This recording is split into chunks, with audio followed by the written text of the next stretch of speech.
على آله وصحبه أجمعين.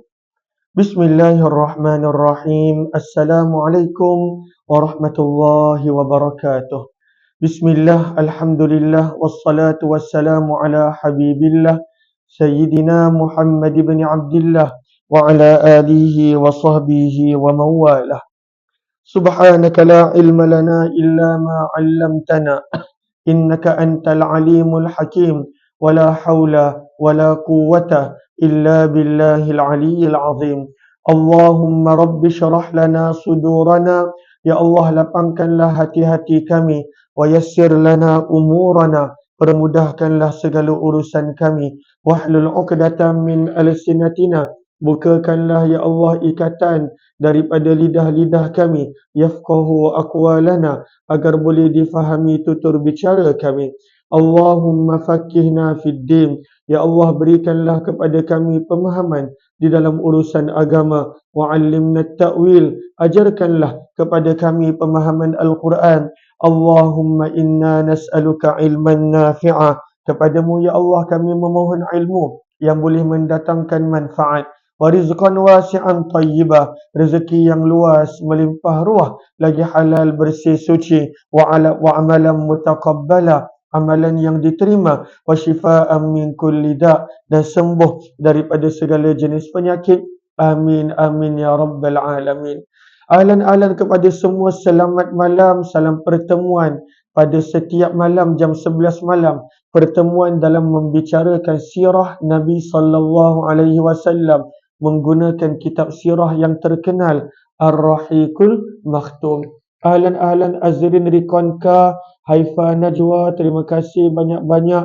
Dapur Safi, begitu juga HYM, sahabat-sahabat yang lain di ruangan FB, Kamiza Muhammad Amil, Riz dan juga Muhammad Daud. Ahlan-ahlan kepada semua. Waalaikumsalam warahmatullahi wabarakatuh kepada yang memberi salam.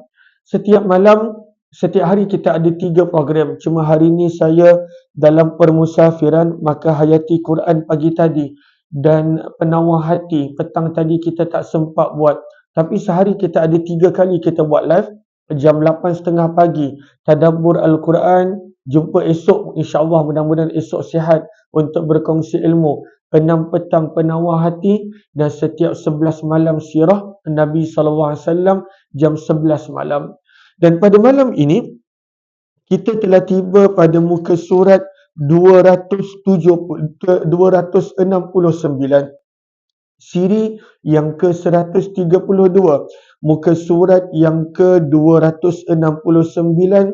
Kita telah tiba pada tajuk hijrah Nabi SAW.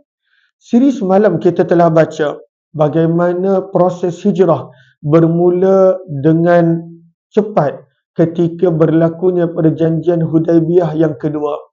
Perjanjian Aqabah yang kedua.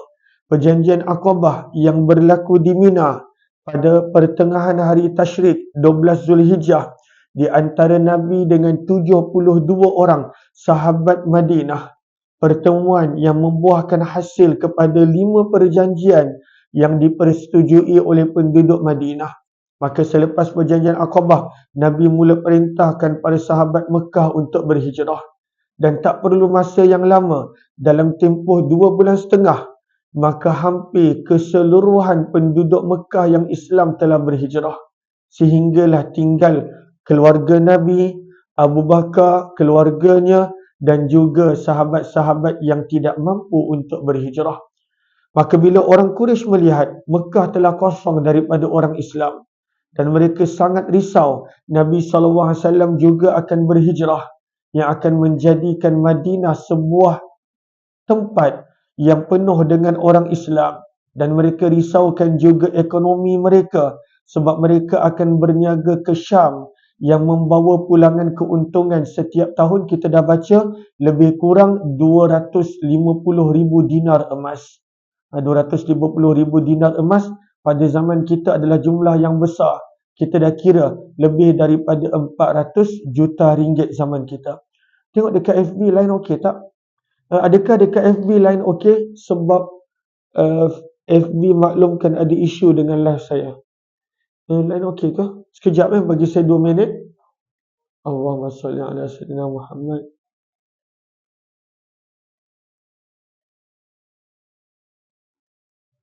Allahumma salli ala Muhammad. Okey, sahabat tak tengok lagi dia lambat sikit. Tengok jap lagi 5 minit. Okey. Ahlan-ahlan kepada yang berada di TikTok, yang berada di FB, mohon jasa baik untuk bantu share, bantu untuk kongsi, tag rakan-rakan, sebarluaskan. Mudah-mudahan lebih ramai yang beroleh manfaat. Dia akan ada lebih kurang 30 saat. Sebab tadi saya keluar, saya masuk balik. Dia akan ada lebih kurang 30 saat dia sangkut.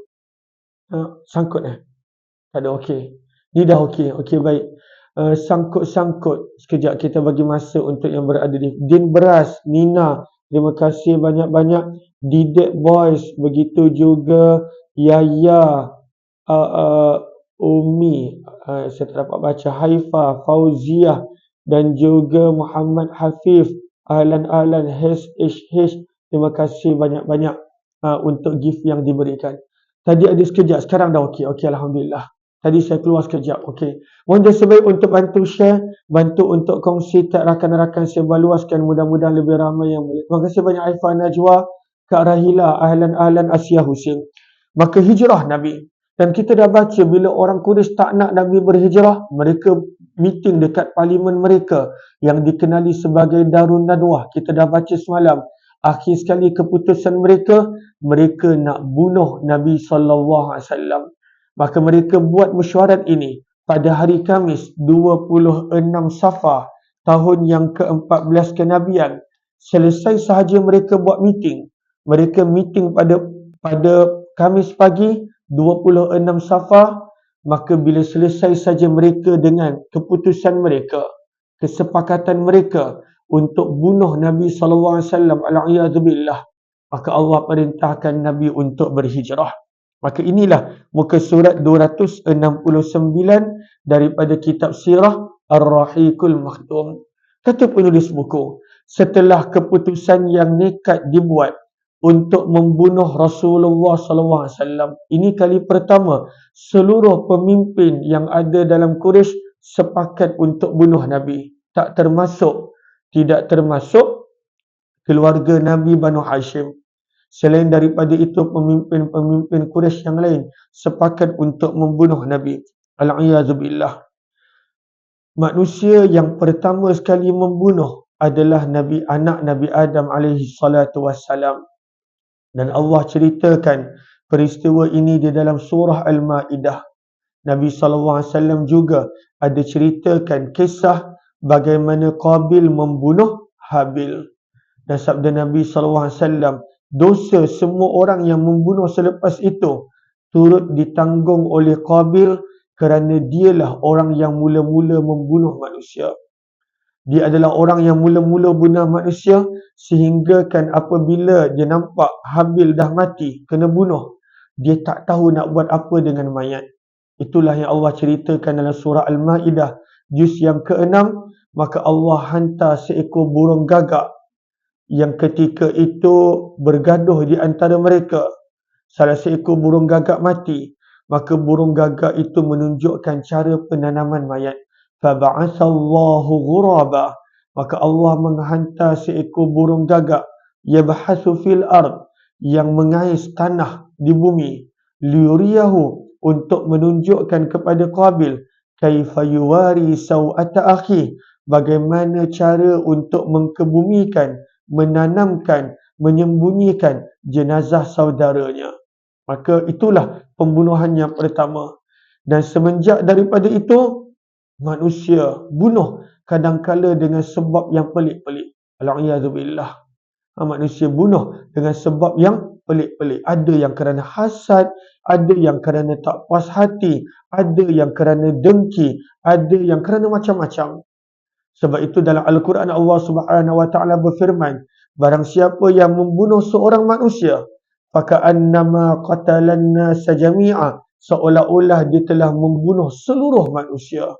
Besarnya dosa membunuh, sehingga kalaulah dilakukan dengan sengaja, layak untuk dihukum bunuh balik, layak untuk diqisas. Maka inilah kali pertama orang Quraisy semua sepakat untuk membunuh Nabi SAW. Maka Jibril alaihi salatu wassalam turun membawa wahyu kepada Rasulullah dan memberitahu Rasulullah mengenai perancangan Quraisy tersebut. Allah telah memberikan keizinan supaya Rasulullah keluar dan menetapkan masa hijrah. Maka inilah kali pertama Allah izinkan Nabi untuk berhijrah. Bila para sahabat berhijrah ke Habsyah, Nabi tidak pergi. Walaupun 2 kali mereka berhijrah ke Habsyah. Setelah 2 bulan lebih, para sahabat dah mula berhijrah. Inilah kali pertama Allah mengizinkan Nabi SAW untuk berhijrah. Maka ini berlaku, kita nampak apabila orang Quraisy dah tak nak Nabi. Mereka dah bersepakat untuk membunuh Nabi SAW. Walhal mereka sebenarnya tak tahu betapa besarnya kemuliaan orang yang berkhidmat, menjaga, memelihara Nabi SAW. Kadang-kala itulah dia. Kan kita nampak daripada kisah ni, bagaimana orang Quraisy yang Nabi duduk dengan mereka lebih daripada 53 tahun. Mereka kenal Nabi, tahu akhlak Nabi, tetapi tetap tak menghargai nikmat dapat bersama dengan Nabi SAW. Orang Madinah lebih menghargai Nabi berbanding daripada penduduk Mekah. Dekat sini kita belajar satu benda, dan ini berlaku kepada semua manusia. Bagaimana manusia ini ada sikap, dia jarang menghargai nikmat yang dia sentiasa ada. Sentiasa ada. Sebagai contoh, kita tinggal di Malaysia, antara negara yang aman. Kita kadang-kala tak pernah menghargai nikmat keamanan. Sebab itu kalau boleh nak bergaduh, bertengkar, berbalah dan sebagainya. Walhal kalaulah kita pergi lihat negara yang berperang, kesan daripada pergaduhan dan peperangan. Bahkan ada negara umat Islam yang berperang, bagaimana mereka sangat-sangat nakkan keamanan. Manusia ada satu sikap, jarang menghargai nikmat yang disering ada. Kita sihat, kita tak pernah hargai sihat. Kita boleh bernafas, kita jarang menghargai, ya Allah dapat bernafas. Kita dapat melihat, kita jarang menghargai nikmat boleh melihat. Nah, baru-baru ni ada salah seorang jemaah dekat kawasan Karyah kami, Seksyen 13. Dia sakit bahagian mana tah? Tapi ketika mana operasi bahagian tersebut, hilang kedua-dua pandangan mata. Pergi operation penyakit lain, tapi berlaku sesuatu, maka hilang kedua-dua penglihatan. Allahu Akbar. Bayangkan daripada boleh melihat, tiba-tiba hilang penglihatan. Dalam keadaan tak jangka, tak sangka. Bagaimana nak sabar? Maka itulah manusia. Kadang-kala kita tak menghargai nikmat yang kita sering ada. Sama juga kadang-kala nikmat pasangan, kan? Yang isteri ada suami, suami ada isteri. Kadang-kala kita tak hargai. Tapi bila dah tak ada, suami, isteri dia meninggal lepas berpuluh tahun hidup sama, bergaduh bersama, isteri suami meninggal, barulah kita menghargai. Tapi itulah, manusia jarang menghargai nikmat yang sering ada.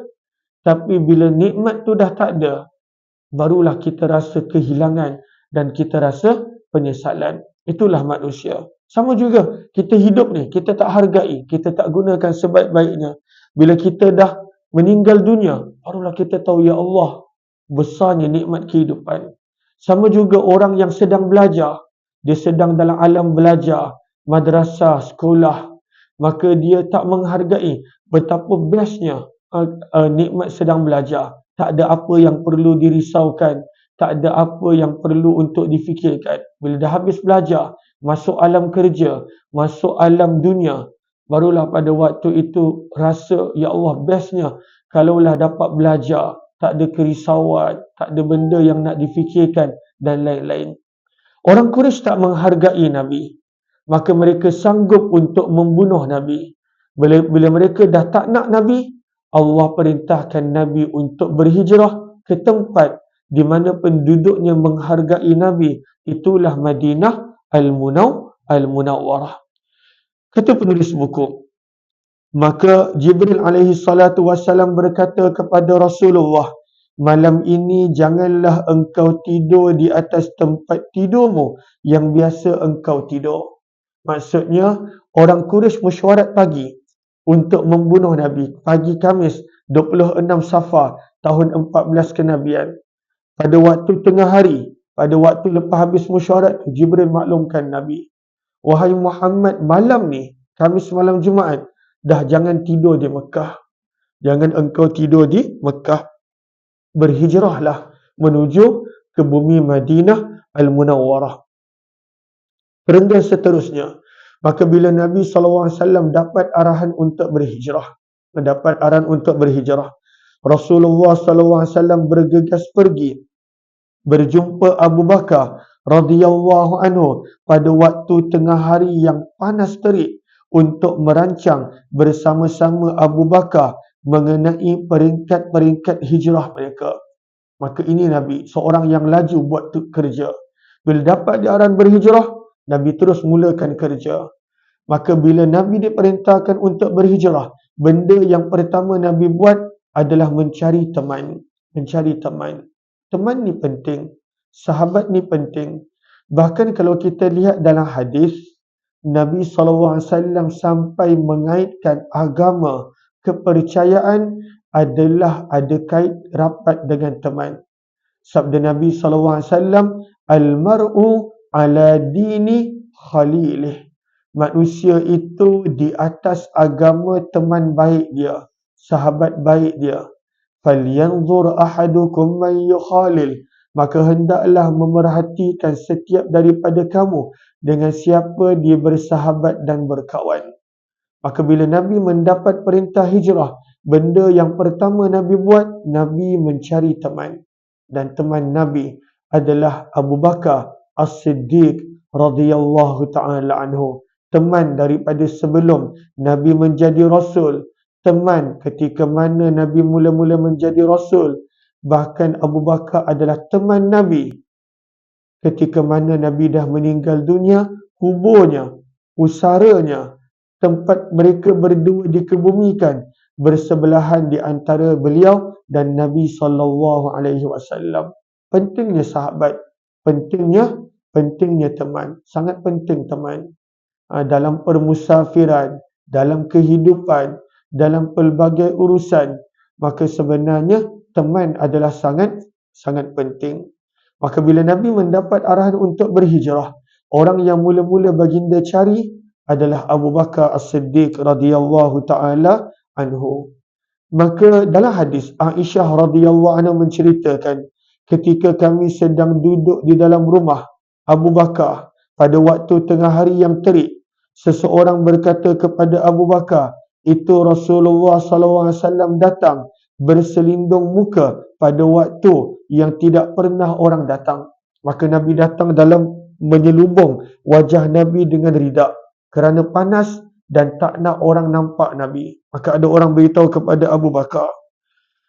Lalu Abu Bakar radhiyallahu anhu berkata, demi Allah, tentunya pada saat sebegini dia datang kerana mendapat perintah. Pasti ada benda penting ni. Sebab panas terik. Kenapa Nabi SAW datang pada waktu yang panas terik? Daripada sini kita nampak Nabi tidak bertangguh apabila mendapat arahan. Tidak bertangguh. Sebab itu di dalam Islam pun kita tidak digalakkan untuk bertangguh. Maka mana-mana perkara yang boleh disegerakan. Yang boleh dilakukan, maka hendaklah dilakukan. Maka janganlah ditangguhkan untuk keesokan harinya. Kata Aisyah radhiyallahu anha lagi, perenggan terakhir muka surat yang ke-269. Ahlan-ahlan kepada yang baru join, mohon jasa baik untuk bantu share, bantu untuk kongsi, tag rakan-rakan, sebarluaskan. Mudah-mudahan lebih ramai yang beroleh manfaat. Kata Aisyah radhiyallahu ta'ala anha lagi. Lalu sampailah Rasulullah SAW. Baginda Nabi SAW meminta izin untuk masuk. Dan ini adab. Al-Quran pun ajar. Ya ayyuhallazina amanu. Wahai orang-orang yang beriman. liyasta'dzinkumul ladzina, hendaklah meminta izin, walaupun keluarga minta izin untuk masuk ke dalam bilik ibu bapa contohnya, ataupun tetamu, maka hendaklah minta izin dengan memberi salam. Maka adab meminta izin adalah adab yang diajar dalam surah An-Nur di dalam Al-Quran dan juga dalam hadis pun Nabi ajar. Maka walaupun Nabi rapat dengan Abu Bakar, Nabi tetap meminta izin. Maka setelah diberikan keizinan dan Nabi masuk, Nabi berkata dengan Abu Bakar, keluarkan siapa yang ada dalam rumah ni. Ada benda penting. Keluarkan semua orang daripada rumah ini. Ini adalah top secret. Ini adalah benda rahsia. Tak nak sesiapa tahu. Maka Nabi SAW minta untuk dikeluarkan. Maka Abu Bakar radhiyallahu anhu menjawab, mereka ini semua keluargamu jua wahai Rasulullah. Tak ada siapa, hanya keluargaku, anakku Asma, anakku Aisyah, anakku Abdullah, Abdul Rahman. Maka keluarga aku sahaja wahai Rasulullah. Maka Nabi, muka surat 270. Maka Nabi SAW pun bersabda, qad azina li bil hijrah. Aku telah diberikan keizinan untuk berhijrah. Nabi kata, wahai Abu Bakar, Allah telah izinkan aku untuk berhijrah. Bila Abu Bakar dengar Rasulullah diperintahkan untuk berhijrah, terus Abu Bakar berkata, as-suhbata ya Rasulullah, adakah aku boleh menemanimu wahai Rasulullah? Terus dia minta izin, aku nak teman kamu wahai Rasulullah. Kata Abu Bakar, aku nak teman kamu. As-suhbata ya Rasulullah, aku nak teman kamu wahai Rasulullah. Itu benda pertama dia minta, aku nak teman kamu. Dan dahsyatnya Abu Bakar punya pengorbanan, dahsyat, sangat dahsyat. Dia sanggup tinggalkan keluarganya di Mekah. Asma, anak dia tengah mengandung. Aisyah, anak dia yang masih kecil. Abdul Rahman bin Abu Bakar. Dia sanggup tinggalkan semata-mata nak berkhidmat untuk Nabi SAW. Kecintaan yang tinggi yang Abu Bakar ada terhadap Nabi. Dia sanggup tinggalkan keluarga dia. Dia nak bersama dengan Nabi dalam berhijrah. Sebab Abu Bakar tahu cabaran Nabi berhijrah dahsyat. Orang Quraisy akan cari Nabi, nak bunuh Nabi dan nak menangkap Nabi SAW. Sebab itu pernah Umar bin Khattab ditanya, siapakah yang lebih mulia? Adakah kamu wahai Umar atau Abu Bakar? Maka Umar bin Khattab menangis. Kata Umar bin Khattab, satu malam yang Abu Bakar bersama dengan Nabi sewaktu berhijrah adalah lebih baik daripada seluruh hidup Umar bin Khattab. Maka ini adalah pengorbanan Abu Bakar radhiyallahu ta'ala anhu.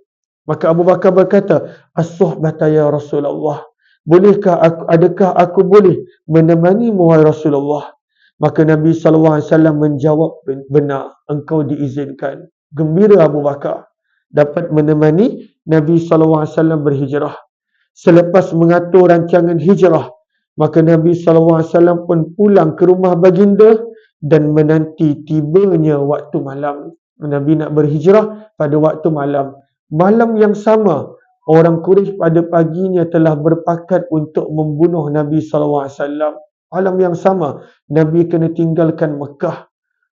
Dalam keadaan orang Quraisy sedang memantau pergerakan Nabi, nak bunuh Nabi pada malam itu. Malam itulah Nabi SAW merancang untuk berhijrah. Maka sebab itu kata penulis buku pada tajuk yang seterusnya, rumah Rasulullah dikepung. Orang Quraisy dah kepung rumah Nabi.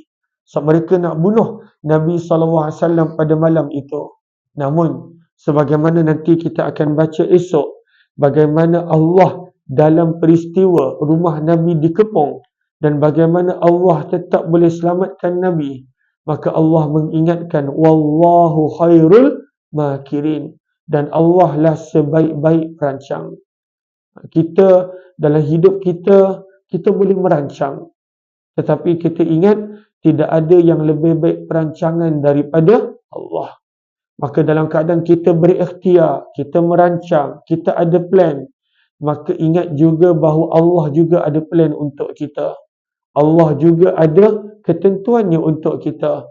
Maka belajarlah untuk berdamai dengan takdir, untuk percaya kepada ketentuan Allah, untuk menerima segala ketentuan Allah. Kita ikhtiar usaha, buat yang terbaik, berdoa dan sebagainya, tapi belajar untuk berdamai dengan takdir, beriman dengan takdir, percaya kepada takdir. Maka orang Quraisy merancang, mereka nak bunuh Nabi malam ni, mereka dah kepung rumah Nabi. Nanti kita akan baca bagaimana Allah tetap selamatkan Nabi sallallahu alaihi wasallam. Tajuk yang selepas ni besar sikit, rumah Rasulullah dikepung. InsyaAllah kita akan sambung esok insyaAllah. Terima kasih kepada semua yang bersama, yang bantu komen, yang bantu share, yang beri gift. Moga Allah balas dengan sebabit kebaikan dan ganjaran. Sehari kita ada 3 program.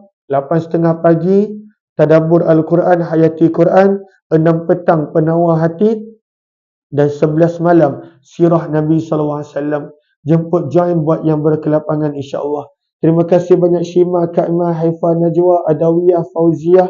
Begitu juga Rosmira, Adawiyah dan juga Ustaz Fahmi 85. Terima kasih banyak-banyak Atia di FB. Bunga Seri Pagi, Syuhaimi Zam, Jamilah Zainal Abidin, Khatina Makna, Zaitun Ismail, Umi Zayadi, Sabaria Surin. Dan juga Allah Kamisah, Faridah Asiyah. Dan juga Dipah Miko, Saripah Abdul Fattah, Badariyah Ismail, Zarina Ali, serta semua sahabat-sahabat yang lain. Terima kasih semua. Rohani binti Syahari, Ustaz Fahmi. Assalamualaikum warahmatullahi wabarakatuh. Jumpa esok pagi. Esok pagi ada kuliah subuh. Pembacaan kitab hadis Jami' Tirmizi. Maka jemput join buat yang berkelapangan insyaAllah. Maka esok ada kuliah subuh 8.30 pagi, 6 petang dan 11 malam insyaAllah. Assalamualaikum warahmatullahi wabarakatuh. Subhanallah.